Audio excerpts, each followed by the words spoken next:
Nandito po ako para ipakilala sa inyo yung ating mga hurado para sa umagang ito.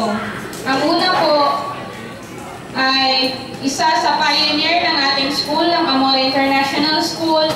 Siya po ay responsable sa lahat ng ating school records and he also acts as liaison officer. Let us give him a round of applause for Mr. Ricky Mar Bobadilla.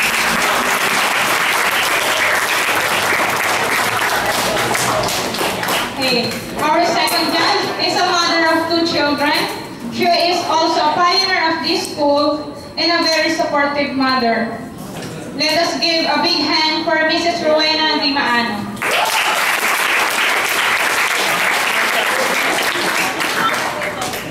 And last but not the least, our third judge is a graduate of BS Hotel and Restaurant Management and a certificate in teaching profession.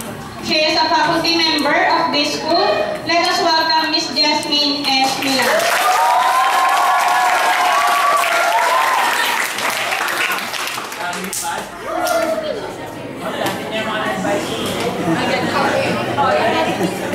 Ayan, at para po sa aming mechanics, una, ang bawat grupo ay binubuo ng 5 miyembro.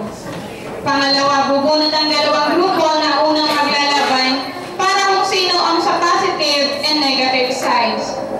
At sa pangatlo po, sa pagsisimula, magtotoss kayo para kung sino ang unang grupo na magsasalita.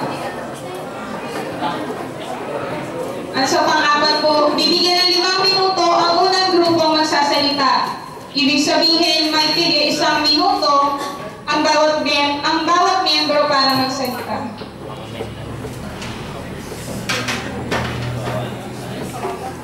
Pang-5, pagkatapos bibigyan ng 2 minuto, bibigyan ng 2 minuto ang kabilang grupo upang magtanong at ito naman ay sasagutin ng unang grupo na nagsalita. Pang-6, pagkatapos, ang grupo na nagtanong, ang siya namang susunod na magsasalita para sa loob ng 5 minuto. At pinagbabawal po yung maglabas or magsalita ng mga words or yung mga hindi angkop ng salita.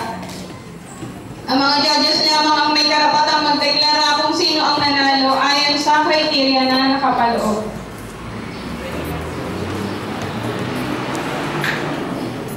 Ayan, ang ating criteria para sa ating debate.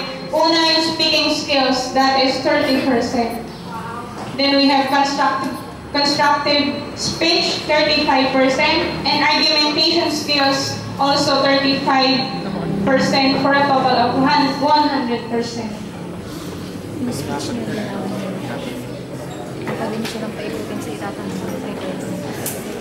Para sa ating unang grupo, ayan, ang ating pro-breastfeeding group. Let's have the first year. First, Patrick Mojica.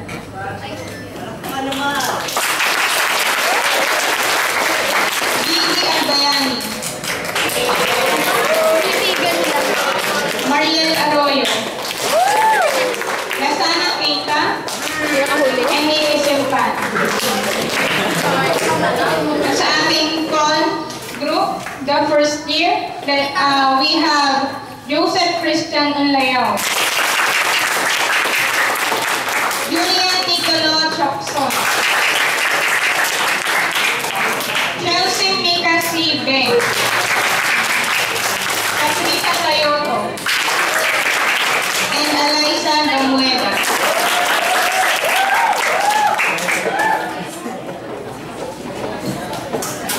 Sila ang mga star ng ating debate. Okay. Thank you very much, Teacher Malu.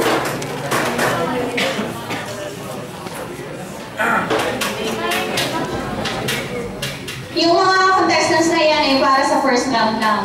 Mamaya, ipapakilala namin ang mga contestants sa debate para sa second round, ang second year at ang third year. Okay. Para sa kalusugan ng batang sanggol, saan ka papanig at papabo? Sa breast milk o gatas na galing sa ina o commercial milk or formula, gatas na nabibili sa tindahan. Ang breastfeeding ay paraan ng feeding sa isang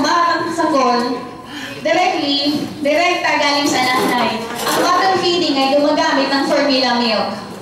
Para sa debating ito, mapapakinggan ninyo ang positive at negative side or negative arguments ng bawat grupo o ng breast milk at commercial milk. Ano ang best? Ano ang nararapat para sa isang sanggol? Breast milk o commercial milk? We have to find out. Okay.